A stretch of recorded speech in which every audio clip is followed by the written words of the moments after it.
पुंडलिक वरदा हरी विठ्ठल श्री ज्ञानदेव तुकाराम पंढरीनाथ महाराज की जय।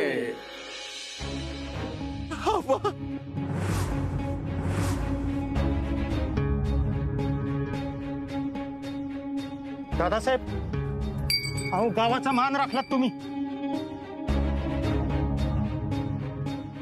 आणा तो झेंडा इकडं. तुमचा नातूच तो काय सावर लावेल.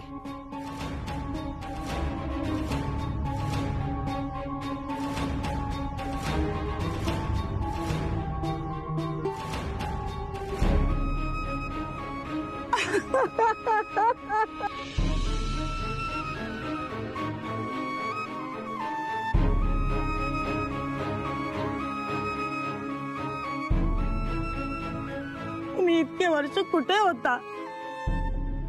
तुम्हाला कधी पण माझी आठवण आली नाही का? मी एवढ्या उशिरा घरी का आला सांगा ना.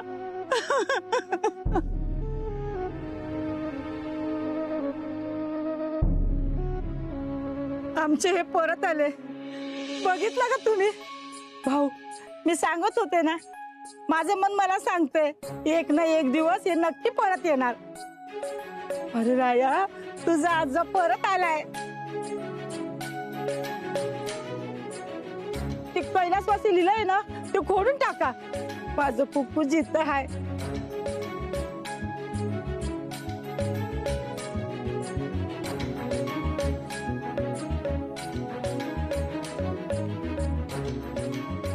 राया,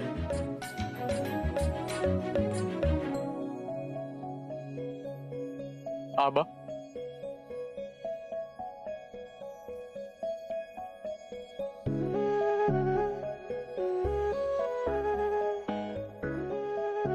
जो नातू आहे तुमचा राया, हाय की नाही तुमची छबी? समजा तुमचंच गुण आहे बघा याच्यात. एकदा एखादी गोष्ट ठरवली की ठरवली, मग माघार नाही. आबा, आजपर्यंत घरी फक्त फोटो मध्येच बघितलंय तुम्हाला. आजोबांचं प्रेम कधी मिळालंच नाही. एकदा फक्त मिठी मारायची होती तुम्हाला आबा.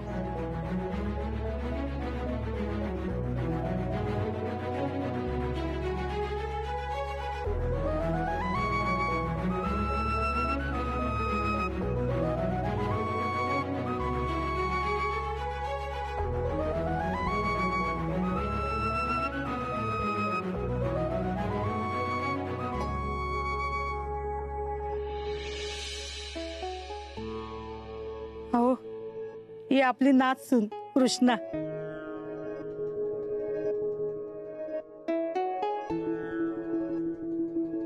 अखंड सौभाग्यवती भव.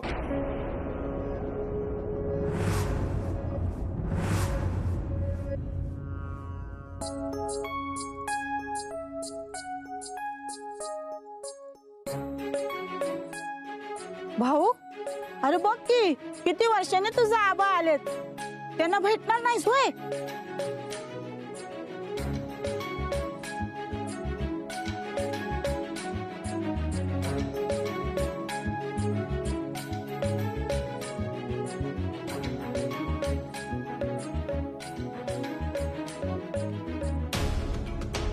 भाऊ,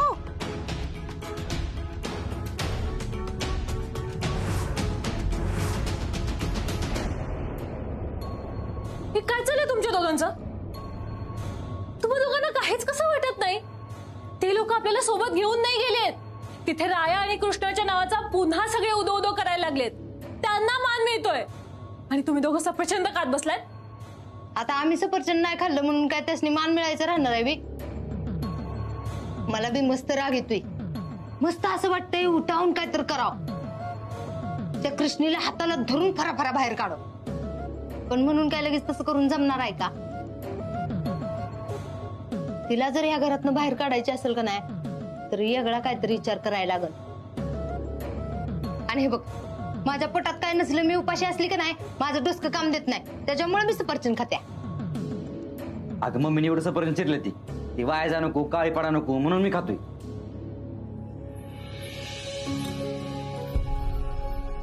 अहो ह्यो आपला बंगला भाऊनी स्वतःच्या कष्टाने बांधलाय.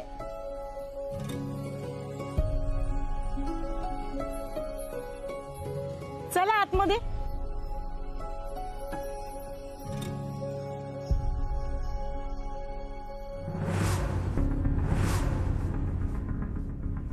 काय झालं? कसा येऊ मी या घरात?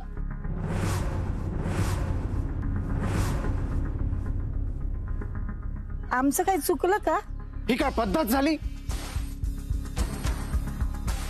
बंगला बांधला म्हणून काय शास्त्रापेक्षा स्वतःला लय मोठे समजायला लागले काय तुम्ही? पैसा आला म्हणून काय रीतिरिवाज विसरणार होय? अहो काय झालं? आम्ही कुठले रीतिरिवाज मोडले? अहो उलट तुमच्या पावलावर पाऊल ठेवून राय आणि भाऊ समद्या परंपरा पाळतात बघा.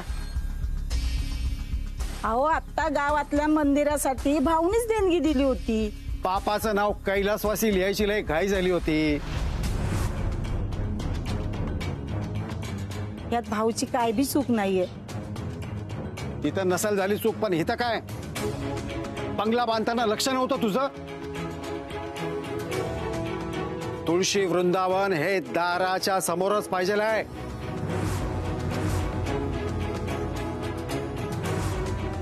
उगा आपल्या जागा मिळाली म्हणून तिथं तुळशी वृंदावन बांधलं, ही कुठली नवीन पद्धत झाली?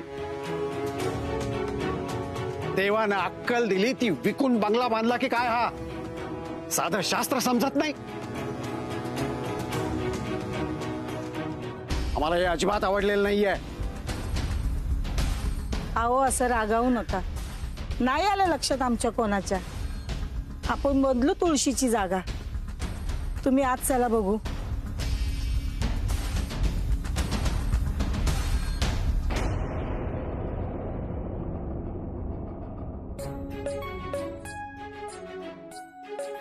थांबा रंजना, जा लवकर औक्षणाचं ताट घेऊन ये. मी आले लगेच.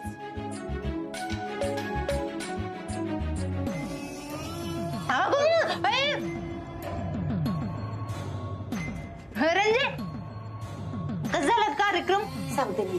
आधी मला औक्षणाचं ताट तयार करू दे. मामाजी स्नेह ओवाळायचं. मामाजी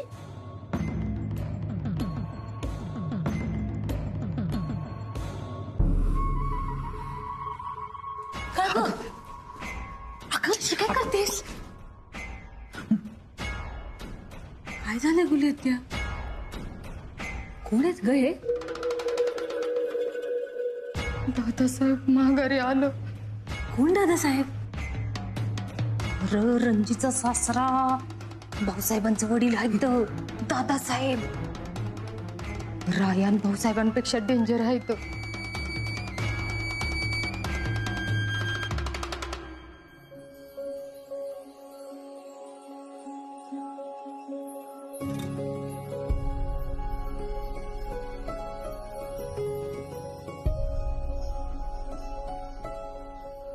या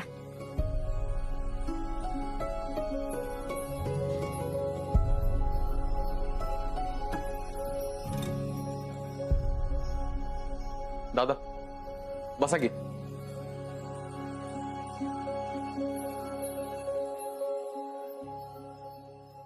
थांब भाऊ.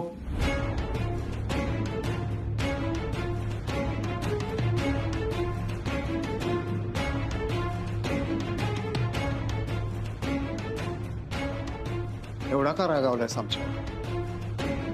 आम्हाला नाही बोलायचं तुमच्याशी. बोलावं लागेल. आम्हाला कारण कळलं पाहिजे. तुम्हाला खरंच कारण माहित नाही? दारात तुळशी वृंदावनाची जागा कुठे असावी हे तुम्हाला बरोबर माहिती आहे. पण घरात तुमची जागा कुठे होती? आयुष्यात तुम्ही काय करायला पाहिजे होतं हे विसरलात तुम्ही. आम्हाला वाऱ्यावर सोडून निघून गेलात न सांगता. किती वर्ष झाली आठवण नाही आली आमची? जिवंत आहोत का मेले आहोत याची चौकशी सुद्धा करावी वाटली नाही? आणि आज आज अचानक तुम्हाला आमची आठवण आली. मागच्या वेळेस जसं तुम्ही निघून गेलात ना न सांगता, तसे आज तुम्ही न सांगता आलात आणि तुम्ही आज आम्हाला विचारताय आम्ही का रागवलोय म्हणून. अरे भाऊ, परत आले तर तुम्हाला बोलायला सांगितलंय का मध्ये? मी बोलतोय ना माझ्या मुलाशी. काय बोलणार आहात? बोलायचं काही शिल्लक आहे? खूप शोधलं तुम्हाला आम्ही, खूप वाट बघितली. वाटलं तुम्ही आज याल उद्या याल, पण आला नाही. गर्दीत आम्ही फक्त एक चेहरा शोधत होतो, तुमचा. आम्ही जेव्हा धडपडत होतो ना तेव्हा आम्हाला वाटायचं कुठून तरी एक हात येईल तुमचा आणि आम्हाला म्हणेल भाऊ आम्ही तुझ्या सोबत आहोत. नाही या. आम्हाला वाटायचं आमच्या पाठीवर तुमची थाप पडेल, पण नाही पडली. तुमच्यामुळे खूप सोसलं आम्ही. का केलं तसं? उत्तर आहे तुमच्याकडे?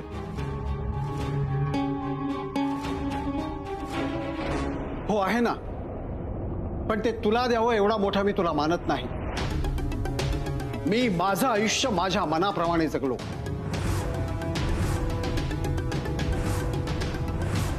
हेच आई, हा माणूस माझं घर, माझी आई यांचा संसार सोडून निघून गेले. यांचं हे निघून जाणं या आयुष्यात मी विसरणार नाही.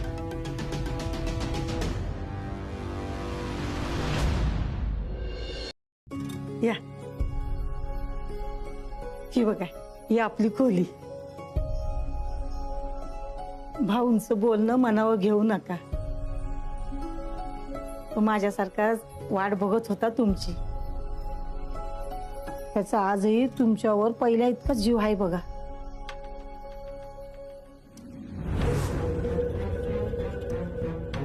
हे काय पोथी अशी ठेवतात का? एवढ्या वर्षात एवढंही शिकला नाहीत तुम्ही. घाई गडबडीत चुकून राहिली असेल. अहो मग घाई गडबडीत कामं करायचीच कशाला? जिथल्या गोष्टी तिथल्या तिथे ठेवाव्यात. आणि जर पोथीचा मान राखायला जमत नसेल ना तर त्या वाचणं बंद करा. कशाला एवढं रागवताय? इतक्या वर्षाने तुम्ही घरी आला, तुम्ही लईच बदललाय. बदललो नाही, सुधारलोय.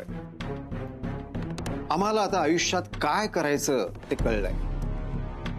आम्हाला आपल्या संस्कृतीची, परंपरेची, रीतिरिवाजांची जाणीव करून द्यायची सगळ्यांना. आपल्या या संस्कृतीवर, रीतिरिवाजांवर जर कोणी घाला घातला तर मग गाठ माझ्याशी आहे. कशाला कोण घाला घालूय? आपल्या घरात तर समधी माणसं संस्कृती परंपरा जपत पुढे चालली आणि आपली राया कृष्ण तर लईच चांगली आहेत बघा. दोघही कुठे परंपरा पाळण्यात कमी पडत नाही. हे चांगलंच आहे त्यांच्यासाठी. मला एक सांगता का, एवढ्या वर्षात तुम्ही कुठे होता?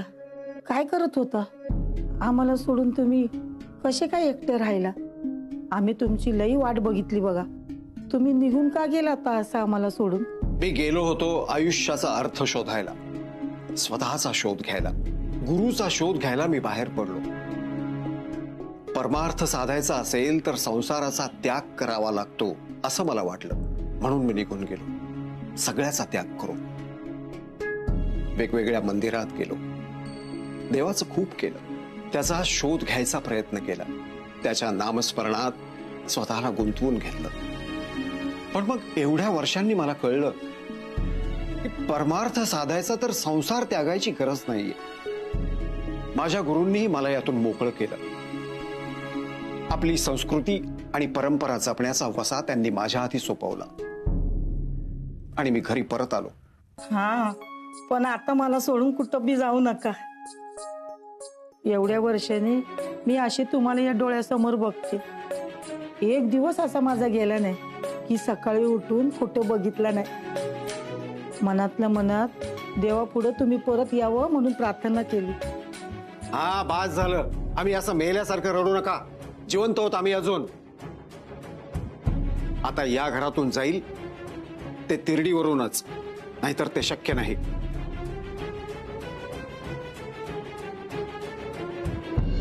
कृष्णा कृष्णा कृष्णा, आज लय खुश आहे बघ मी. अगं दादासाहेब परत आले दादासाहेब. भुयाजी किती वर्ष झाले वाट बघत होती त्यांची, आणि मला तर कधी वाटलंच नव्हतं की माझ्या आजोबा परत येतील, माझ्या आजोबांना मला भेटता येईल, त्यांच्याशी बोलता येईल. लय खुश आहे बघ मी आज.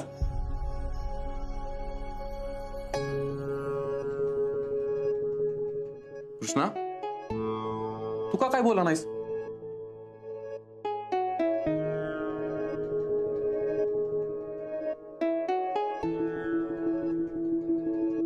मगाशी दादासाहेब त्या तुळशी वृंदावनाच्या जागेवरनं सगळ्यांवर भडकले म्हणून घाबरलीस का काय तू? अगं बोल की काहीतरी. तुला आनंद नाही झाला का ते आले म्हणून? झालाय ना. मी भुयाजींसाठी लय खुश आहे बघ. त्यांना विश्वास होता दादासाहेब परत येतील म्हणून, आणि त्यांचं वाट बघणं सार्थकी लागलं. याचा जास्त आनंद झालाय मला.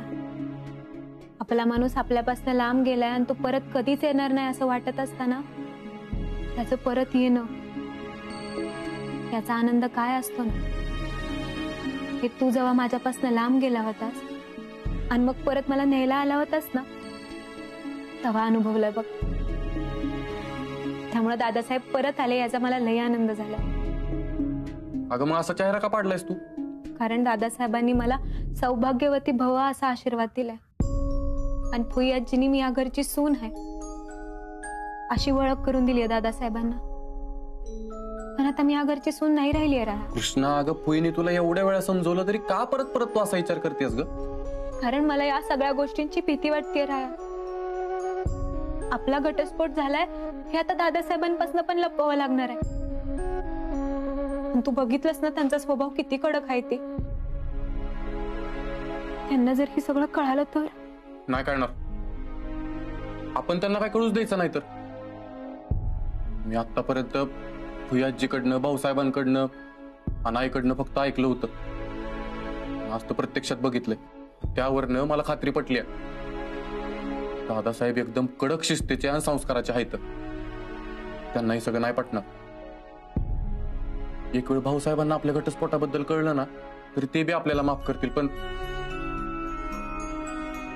दादासाहेबांचं काही बी सांगता येणार नाही. याचीच तर भीती वाटते राया मला. अरे तुळशी वृंदावनाची जागा चुकली तरी ते केवढे भडकले होते. मग विचार कर, त्यांना आपल्या चुकीबद्दल कळालं तर ते काय करतील? अगं मग मी सांगेन की त्यांना माझ्या मनातली कृष्णाची जागा एकदम बरोबर आहे. ती कुणीच हलवू शकणार नाही. राया, इथं मी टेन्शन मध्ये आणि तुला काय मस्करी सुचत्या? ओढीत ना पडदिशीने तर किती पसारा करून ठेवलायस. ही घे, मला आवरायला मदत कर. इधर घड्या घाल याच्या.